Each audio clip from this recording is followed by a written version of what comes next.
Républicain.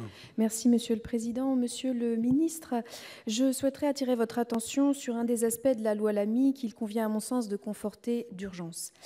Lors de la nouvelle définition des quartiers politiques de la ville, un certain nombre de quartiers ont été sortis du zonage prioritaire. L'article 13 de la loi a prévu de consolider la situation de ces territoires par la mise en place d'un dispositif de veille active. Certains de ces quartiers ont été inclus dans des contrats de ville, mais pas tous.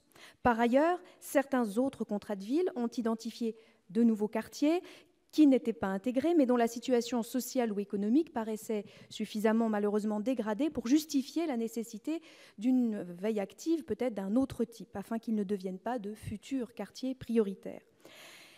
Et il semble que, en termes de moyens alloués à ces quartiers, ils aient du mal à bénéficier de moyens de droit commun et évidemment n'ont plus possibilité d'accéder aux moyens de la politique de la ville. Je dirais, si vous me permettez, si vous me passez l'expression, que c'est le double effet qui se coule et que donc ces quartiers peuvent se retrouver dans une situation extrêmement difficile et qui se dégrade.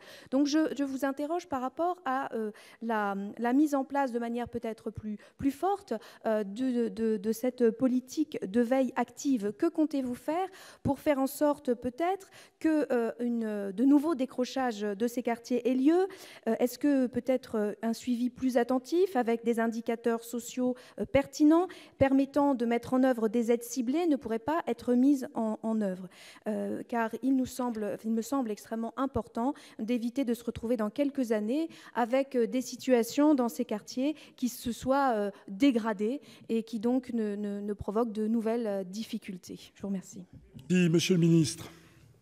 Merci, Monsieur le Président. Madame la sénatrice, je connais la situation des quartiers de veille active parce que j'en ai un dans ma ville.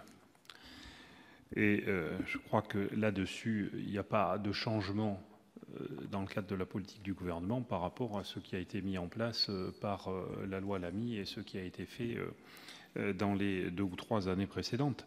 Simplement, bien sûr, là, nous sommes dans un processus de collaboration entre les collectivités locales et puis l'État.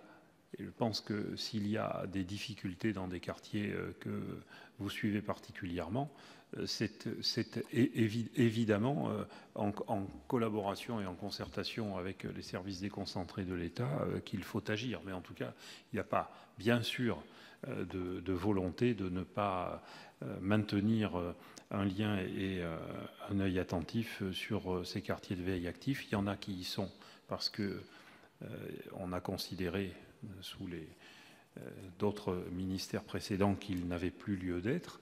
Et bien sûr, ce qui serait le plus désagréable, c'est qu'ils y reviennent, ce qui n'est vraiment pas le but du jeu.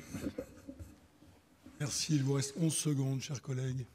Oui, juste pour évoquer le fait que vous disiez tout à l'heure à notre collègue, le sénateur Corbizet, qu'on ne pouvait pas revoir la géographie prioritaire, c'était prévu en 2020. Par contre, vous avez les moyens de mettre en œuvre de manière plus forte cette politique de veille active et cette responsabilité.